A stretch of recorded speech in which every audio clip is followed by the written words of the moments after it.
حروف پہ دھیان دیں گے، توجہ دیں گے، ان کی آوازوں سے واقف ہوں گے، ان کی اشکال سے واقف ہوں گے، آپ کے الفاظ کو بنانے کی، ان کو ادا کرنے کی صلاحیت بھی اتنی ہی اچھی ہوگی۔ آپ کو ان تمام باتوں سے اندازہ ہو کہ آج ہم نے کیا کرنا ہے۔ ہم نے 80 الفاظ 1 منٹ میں 1 منٹ کی رفتار سے درست تلفظ سے پڑھنے اور کسی بھی عبارت کو اس کا مقصد سمجھتے ہوئے روانی سے پڑھنا سیکھنا ہے۔ اس کے لیے ہم کیا کریں گے کہ آج ہم اپنے سبق یعنی ٹیپو سلطان کے پہلے نصف کی بلند خوانی کریں گے۔ پیارے بچوں، سب سے پہلے ہم اس کے خاص الفاظ دیکھ لیتے ہیں۔ خاص الفاظ کو بھی ادا کرنے سے پہلے ضروری ہے آپ اپنی اردو کی درسی کتاب کھولیے، اپنے سامنے اپنی میز پر رکھیے۔ میں آج کے سبق کے جو متعلقہ خاص الفاظ ہیں وہ پڑھوں گی اور آپ نے انہیں غور سے سننا ہے۔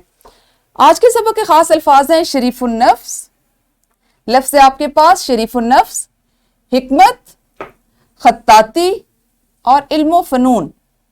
یہ وہ الفاظ ہیں جو ہم اپنے آج کے سبق میں پڑھیں گے، ان کو ہم ادا کریں گے۔ پیارے بچوں، درسی کتابیں اپنی کھولیں اور اس کی بلند خوانی ہم کرتے۔ نواب حیدر علی خان نہایت شریف النفس اور بااصول انسان تھے۔ وہ تاجروں کے روپ میں آنے والے انگریزوں کے سخت خلاف تھے، کیونکہ ان کو بخوبی علم تھا کہ انگریز قوم تجارت کی غرض سے نہیں بلکہ ہندوستان پر قبضہ کرنے آئی ہے۔ اس سازش کو روکنے کے لیے نواب صاحب نے منظم حکمت عملی اپنائی اور اپنے مقصد کے حصول کے لیے کوشاں رہے۔ منظم حکمت عملی یعنی باقاعدہ ارادہ کر کے کسی چیز کو پہ کام کر کے، سوچ بچار کر کے کسی کام کو کرنے کا ایک منصوبہ تیار کرنا۔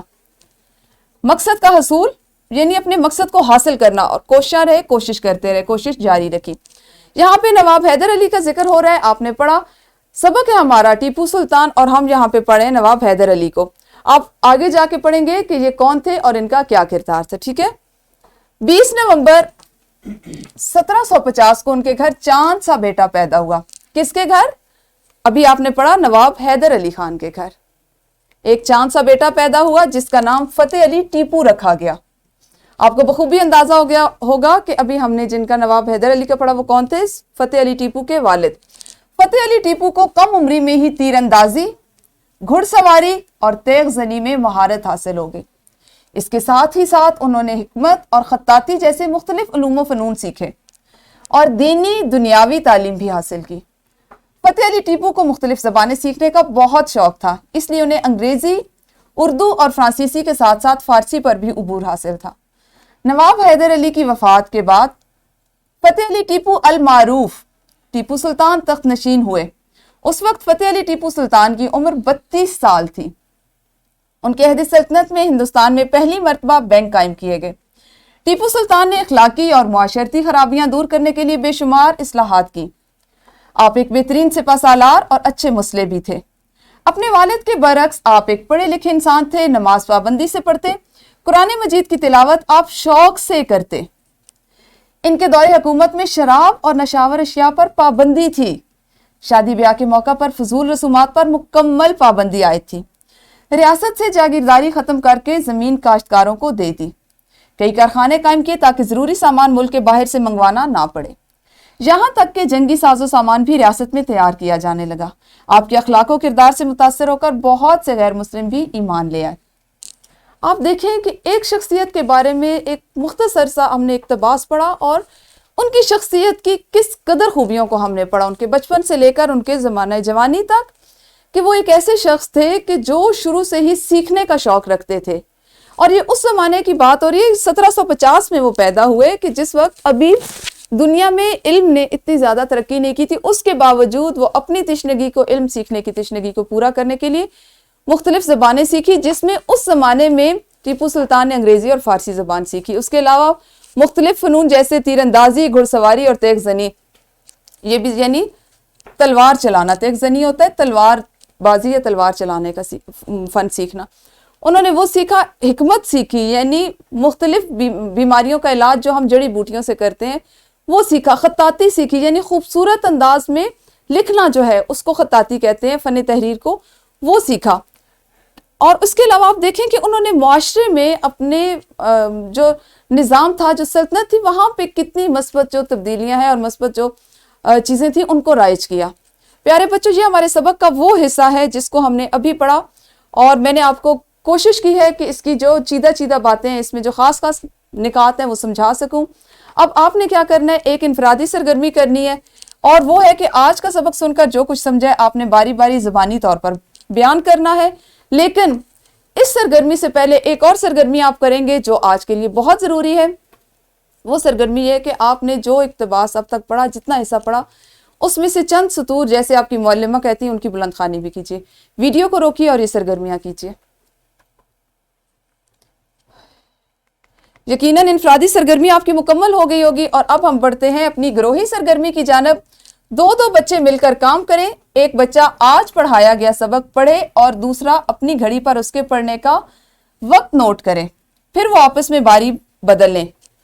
ہم یہ سرگرمی آج اس لیے کر رہے ہیں کیونکہ آپ نے آج 1 منٹ میں کم از کم 80 الفاظ کو روانی سے پڑھنا سیکھنا ہے۔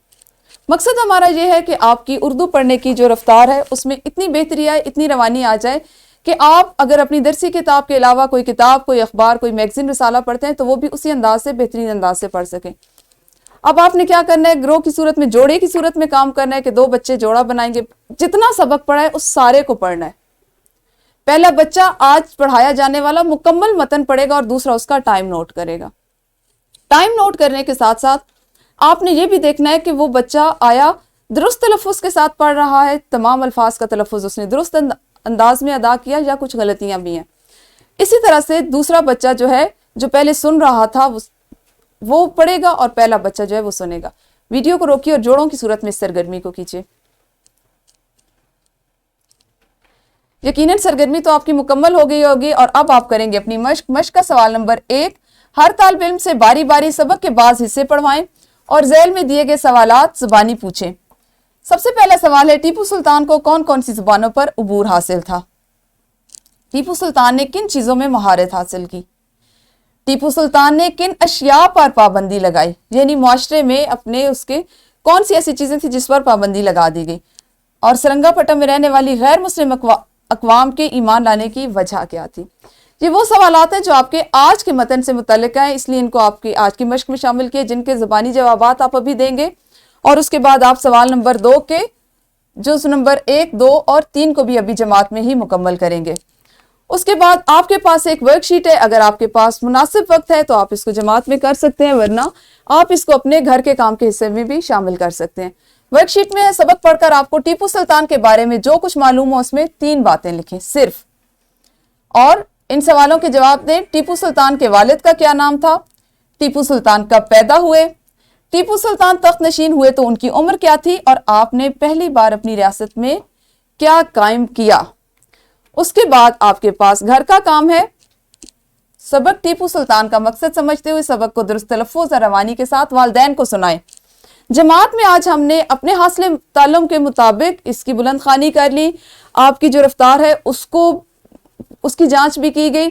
اب آپ نے گھر جا کے بھی کرنا ہے کہ اس کو درست تلفظ اور روانی سے والدین کو بھی سنانا ہے، اور ان سے سبق کا مقصد پوچھ کر 5 جملے کاپی میں تحریر کرنے۔ اس کے علاوہ سبق کے تیسرے اقتباس نواب حیدر علی وفات کے بعد سے لے کر غیر مسلم بھی ایمان لے آئے کو روانی سے پڑھیں۔ یہ اقتباس 1 منٹ سے زیادہ وقت نہ لے۔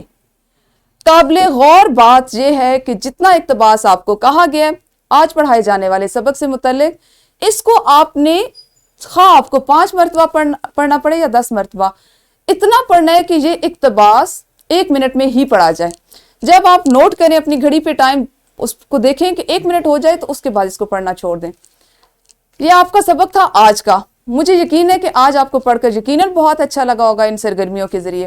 کل ہم اپنے اسی سبق کو مزید پڑھیں گے، اگلا حصہ اس کا کریں گے، یہ ابھی جاری ہے۔ آپ کل تک اپنا خیال رکھیے۔ اللہ حافظ، شکریہ۔